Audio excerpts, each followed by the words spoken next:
Bienvenue sur cette vidéo tuto dans Affinity Publisher. On va utiliser un élément dans les gabarits ou les maquettes qui permet tout simplement d'éviter de faire du copier-coller d'éléments entre les gabarits. Un peu un système à la poupée russe. Je vais vous montrer exactement comment le faire et je vais vous expliquer l'intérêt par la suite. Donc ici on a la planche type A, la toute première, et je veux cet élément sur toutes les pages. Mais on va évidemment pas faire de copier-coller. Donc je vais sur la planche que je souhaite, je fais un clic droit, je fais appliquer maquette, je choisis ma planche, je coche ou décoche cette case et je clique sur OK. Je vais voir ma planche D, elle est maintenant identique à la planche A. Néanmoins, je peux rajouter d'autres éléments qui sont spécifiques à la planche D, en plus des éléments de la planche A.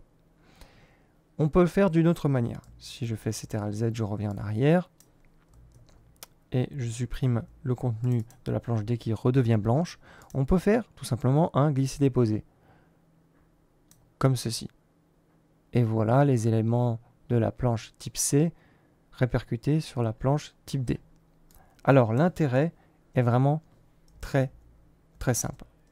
Si l'on a plusieurs planches, eh bien ça nous évite de faire des manips à la chaîne.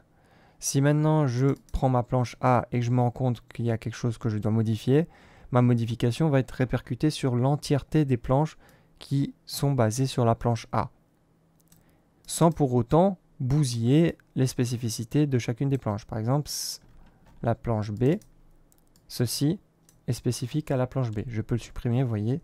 Par contre, ça, c'est commun à toutes les planches. N'hésitez pas à laisser un pouce bleu ou un pouce rouge, à vous abonner, à partager cette vidéo et je vous retrouve pour d'autres vidéos tuto. A plus.